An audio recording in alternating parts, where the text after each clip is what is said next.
Participate हुन जाने टिमहरू चाहिँ सबैले अब उद्देश्य त गोलकै लिएको हुन्छ। अब त्यो पार्टिसिपेट गेम टुर्नामेन्ट अनुसार फरक पर्ने कुरा हो। अब प्रिपरेसन भनेको हामीले अब छोरो समय भए पनि अब लगाएर तयारी राम्रै छ।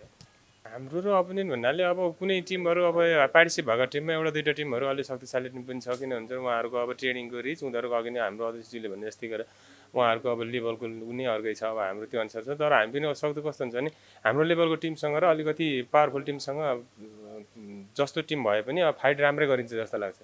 हाम्रो टिममा अहिले त्यही हो, अब सबै यङ जेनेरेसनको भाइहरू हुनाले गर्दा उनीहरूलाई के छ अहिले भनेदेखि अब नयाँ अपर्च्युनिटी पाएको छ सबैले। अब अपर्च्युनिटी पाउँदा उनीहरूले आफूले आफूलाई प्रमाणित गर्ने मौका छ। यो मौकामा उहाँहरूले जहाँसम्म लाग्छ मलाई आफू खुलेर र आफ्नो योगदान दिएर राम्रो खेल्नुहुन्छ जस्तो लाग्छ। हाम्रो स्पाइकको पार्ट अब रिसिभको पार्ट पनि ठिकै छ। हामी थोरै ब्लकको पार्टमा अलिक उयो हो कि जस्तो त्यसलाई करेक्सन गर्न सक्यौँ भने राम्रै हुन्छ जस्तो लाग्छ। अब जस्तै भलिबलमा चाहिँ अब डोमेस्टिक एउटा संरचना त थियो होइन। अब लिगको सुरुवात फ्रेन्चाइज लिगको सुरुवात थोरै मोटिभेसन मिल्ने र यसले प्रदर्शनमा सहयोग गर्ने किसिमको त्यो खालको मनोविज्ञान डेभलप हुन्छ।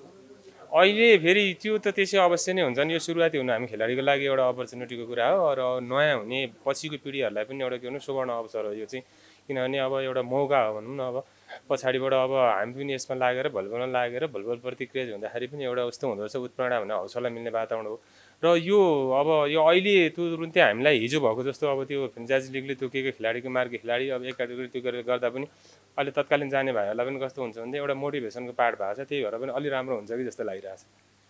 अनि यो अहिले इन्टरनेसनल टुर्नामेन्टमा एउटा म्याच एक्सपोजरको ठुलो माने भएको छ त्यसमा। तर यसपालि त्यो म्याच एक्सपोजर पाउन सकेन। घरेलु संरचनामा खेलेको कसरी यो गेन गर्नुभयो त्यो म्याच एक्सपोजरलाई र अरू अपोनेन्टलाई कसरी फाइट गर्ने के कुरा छ?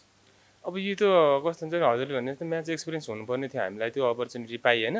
तर पनि अब हामीले पहिले खेलिसकेका टिमहरू छन् धेरै टिमहरू र तिनै खेलाडीहरू एउटा दुईवटा चेन्ज भएको खेलाडीहरू हुन्। अब त्यो टिमहरूसँग हामीलाई अब कोसँग कस्तो कोअर्डिनेसन छ भन्ने गुरुले पनि एनालाइसिस गर्नुभएको छ। अब हामीले पनि अब खेलेको भाइहरूले अब पहिले खेलेको भाइहरूले पनि अलिक थोरै एनालाइसिस गरिरहेछ।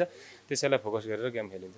अरू भन्दाखेरि हाम्रो ब्लक जुन थियो ब्लकको उसमा चाहिँ अलिकति विक थियो भनेर केही दिन अहिले पछाडि टाइममा लगभग 10 दिन 15 दिन अझै ट्रेनिङ गर्नुभयो। यो बिचमा हाम्रो विक पोइन्टलाई चाहिँ कसरी म्यानेज गर्नुभएको छ, कस्तो भएको छ त्यो पोइन्ट चाहिँ? त्यो ब्लकको पोजिसनमा चाहिँ कस्तो हुन्छ भने अब हामीसँग भएको ट्रेनिङको अनुसार र हामीसँग भएको मोटिभेसन अनुसार ब्लकको पार्टमा अब जुनमा अलिकति विक पोजिसन थियो त्यही पोजिसनमा अलिकति फोकस गरिएको छ। केही सुधार भएको छ हामीसँग। मेडलमा अब हजुरको अब फाइनल खेल्ने प्रायोरिटीमा हुन्छ नि पाकिस्तान टिम अलिक पावरफुलै टिम छ। अब हाम्रोसँग अब इन्डिया पार्टिसिपेट नहुने भन्ने कुरो भइरहेछ हामीलाई। त्यस पछाडि काजाखस्तानका पनि 2-3जना प्लेयरहरू अब अलिक राम्रो प्लेयरहरू अब युरोपियन लिगमा गएको छन् भन्ने कुरा सुनिएको छ। अब त्यो अरू टिमलाई चाहिँ हामीले अब कुनै समयमा कुनै ट्रेनिङको अवधिमा बिट गरिरहेको टिम हो। अब त्यो चाहिँ नतिजा अनुसार नै थाहा हुने कुरा हुन्छ। तर जहाँसम्म लाग्छ हामी मेडल टच गर्छौँ जस्तो लाग्छ।